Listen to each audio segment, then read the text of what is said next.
Support and resistance. Never ignore it. That's the topic of today's video. Hi, this is Lot with Black Bear Dog Trading, and whether you're a beginner or a trader with experience, support and resistance should always be the first thing you look at when you do your analysis for a possible entry of a position. See, support and resistance define exactly where price is at, and they give you a very solid understanding of where price may be moving in future to come. That's why it's so crucial that you learn to identify support and resistance accurately but quickly. Don't spend oodles of time analyzing your charts trying to define where support and resistance is. So today I'm going to show you how you can very quickly not only define support and resistance, I'm going to reveal which support and resistance is critical and why you should obey to the levels that are being displayed on your chart. Right here I have USD JPY on my chart, and at first glance for me it is very easy to identify support and resistance levels. And I'll draw a few lines roughly and very quickly. There's one here, there's one here, there's another one here, there's another one here, there's one here. There's definitely one right here. Well, it's a little lower, but there's one here. Those are all support and resistance levels. Resistance is on the high end of the chart. Support is on the low end of the chart. More specifically, resistance is on the high end of price, and support is on the low end of price. You can look at these as barriers. These are levels of barriers, walls, blockages, call them whatever you like, so that you have it much easier to understand where price has clearly shown a bouncing off from. For example, price bounced off right here, price bounced off right here, price bounced off right here, again right here, it bounced off here, and here and here. I mean, you get the drift. It just goes on and on. So, but which ones of these support and resistance levels should you really keep an eye on? Do you really need to go all the way up here to determine a possible entry over here? Or do you need to go all the way to support over here to determine a possible, entry right around here somewhere? No. You need to focus on the current support and resistance levels only. Let me repeat this. You focus strictly on the current support and resistance levels only, for they determine where price is currently at and whether or not you have a possible position available to you, be it buy or sell, or whether you should just stand on the sidelines and wait until there is a breakthrough or a breakout, so a retracement. So how do you do that then? Well, the easiest way that I found to do this is by completely shrinking down my chart, or minimizing it, or zooming out, whatever term you're comfortable with, to the absolute max. And under normal circumstances, when you have a chart and you like to look at it, it looks more like this. This makes it, doesn't matter if you have bars or line or candlesticks, it doesn't matter, period. But the chart will look more like this. This makes it a lot more difficult, in my humble opinion, to spot where there is actually support and resistance. Once you've been trained in spotting it, you've done it a few times, you've had some experience under your belt, of course it's going to be almost an automatic thing, because I can tell already it's right here, and I can tell it's already right here. But the much easier way for doing this is to completely shrink down your size to the lowest level, the most detailed level possible. So, and in my case, this is as far as it goes. I use that little MT4 zoom utility that at some point I gave you access to in one of the videos, or you can simply use MetaTrader 4 zoom in and zoom out buttons to achieve the same thing. Enlarging it or zooming out and minimizing it, or zooming out, and the other one is zooming in. Sorry for my terms messed up. The plus is zooming out, the minus is, goodness, I screwed it up again. The plus is zooming in, the minus is zooming out. So I like to call it enlarging it and minimizing it. For me, it's a much easier term, and I know exactly what it means. Now, when I have my chart minimized to the max, I can see spikes very quickly, very easily. Again, the ones that are important to me are my immediate spikes, and spikes meaning the highest highs and the lowest lows. And I simply draw quick lines where they are, and it's very simple to do. On the very top, right here, and on the very bottom, right here. Now, when you draw these lines, if you see in this case that there is an extension, like under the support I already drew, there is an extension, you can draw there a line as well. And then this area that forms right here, I like to call a buffer zone. And personally, I don't do any trading until, especially a sell position, until price has moved well below the final support level of the buffer zone. So the same goes for when you draw resistance. If there is nearby another potential solid resistance level, draw a line there as well, which in this case is right here.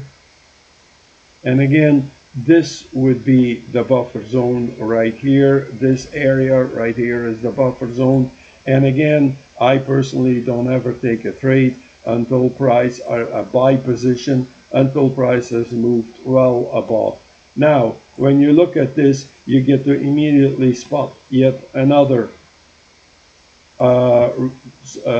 wall, resistance level, support level. It depends on where price is going. It will become support if price moves through it. If price stays here and then goes back down again, it stays resistance.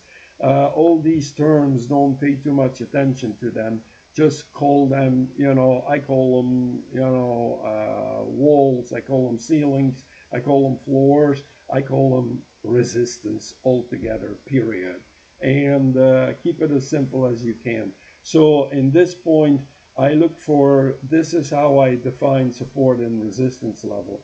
And it's crucial that you do that at the very first of your analysis. I mean, when I look at the chart right here, how would I actually know if price will continue? Now it's in a down mode, but how would I know it will continue to go down? What is this based on? Well, because price is, as a lot of people will say, price is moving lower than the previous high, so it's going down, granted, but how long will that continue? Will this go for a few pips, or will this be a massive run? I know I'm sitting in my oscillator now, but I want to, well, I could have shrunk down the chart too, but that's okay. You get what I'm trying to say. So here, let me do it this way. Then you get a clearer view. There.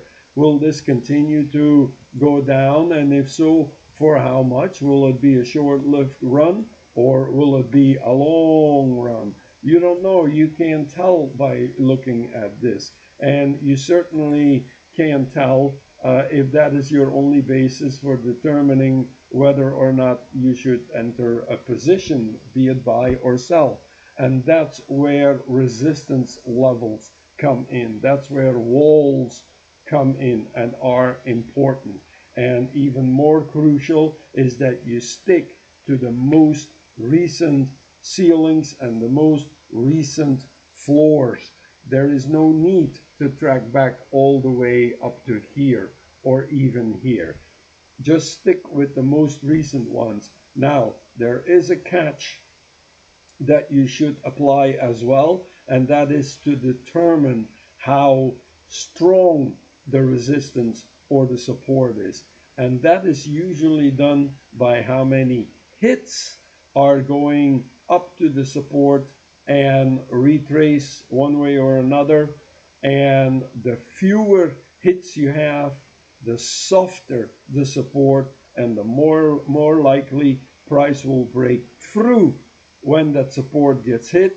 The more hits a support gets, the stronger that support, and the more likely price will retrace from that floor or ceiling. And let me show you what I mean here. Okay, here is obviously a support, a resistance level. So I draw my line always a little further. There we are. And here is obviously a support or ceiling. And again, I always draw my line starting in white space. And then just, here we go.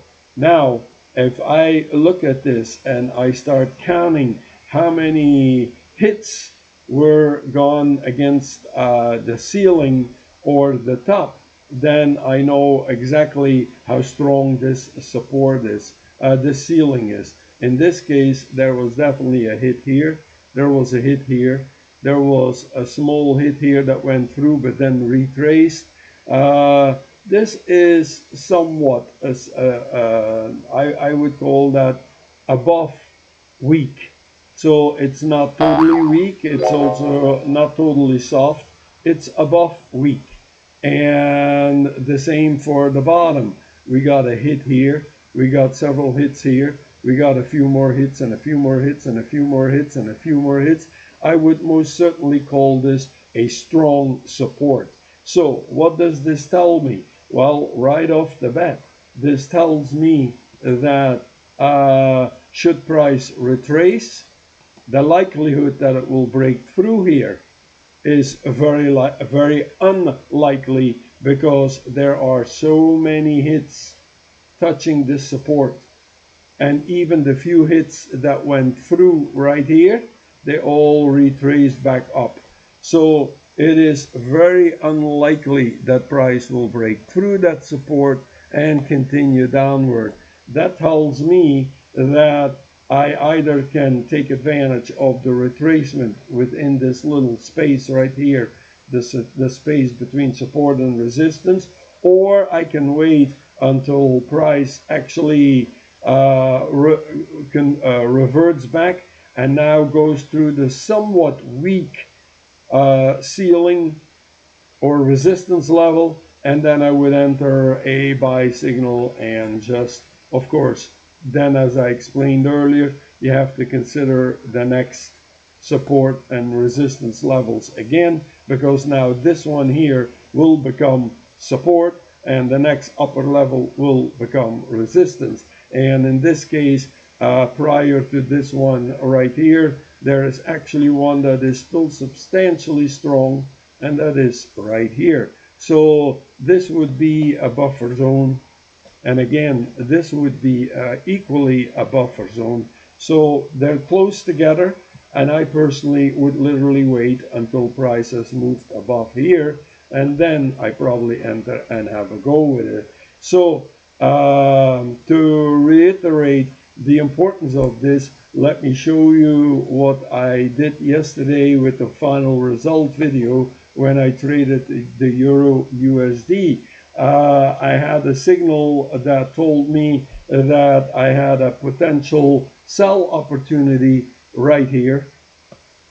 And by the way, I was forced to close that position I was in, if you watch the video, and because I had a power outage, and that resulted in a partial profit of 304 and a forced closeout that I had to do myself of $22, netting me total $326 profit.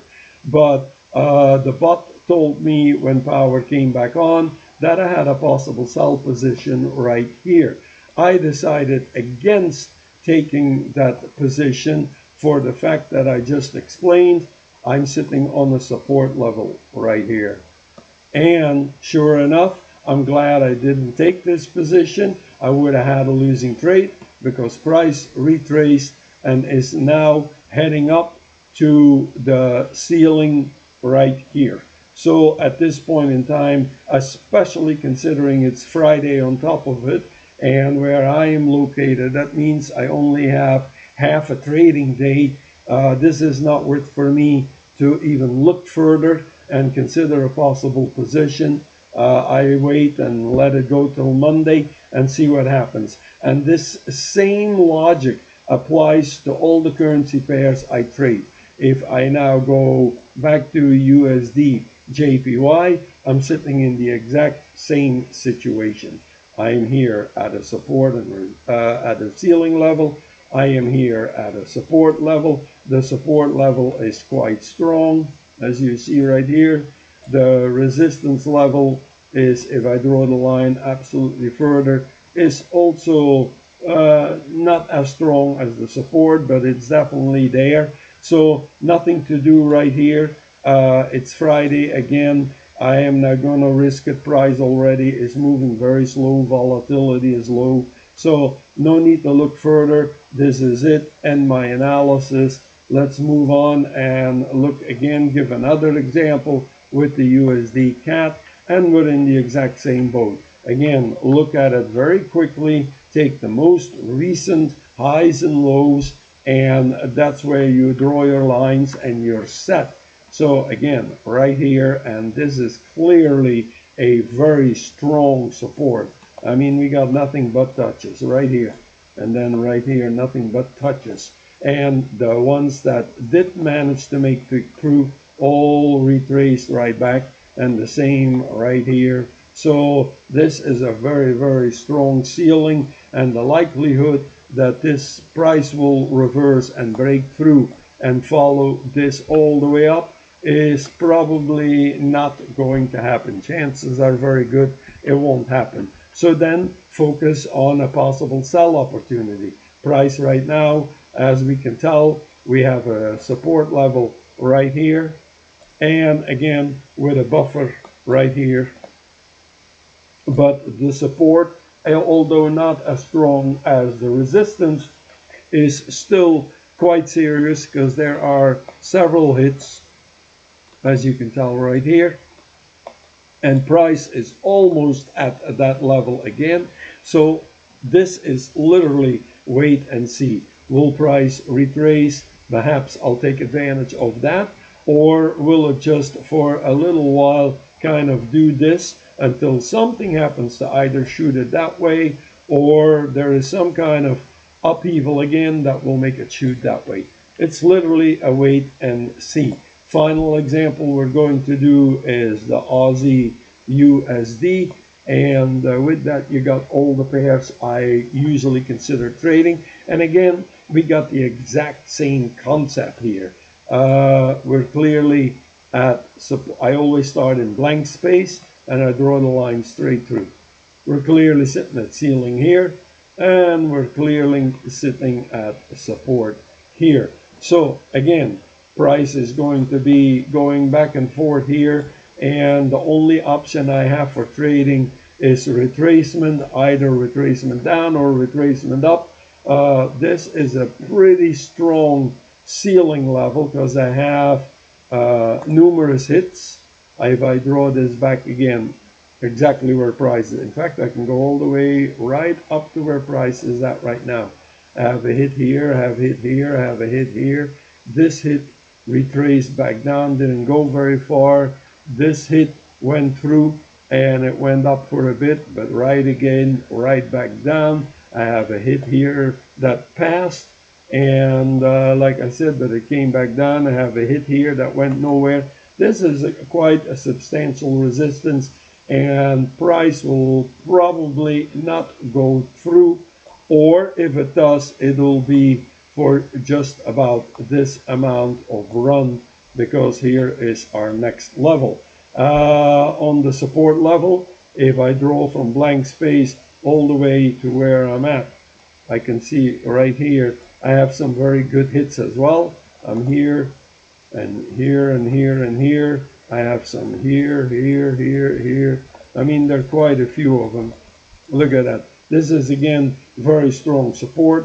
Whenever it did break through, it made rather a quick U-turn and kind of bounced back and forth. And right now, that's exactly where we're sitting, zigzagging.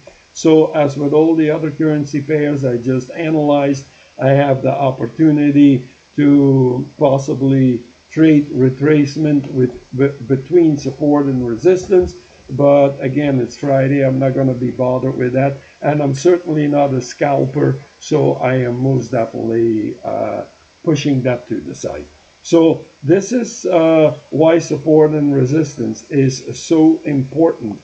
It gives you the immediate glance of where price is at, you without relying on any indicator of any type. You have a very, very solid grasp on where price is currently moving and the possibility of where price might be going depending on the strength of the resistance or the strength of the support. So that is it. I hope this was helpful for you, gave you a little bit more insight of what you should look for when you do your analysis. Have a wonderful weekend. Stay safe, and I'll see you on Monday. As always, God bless.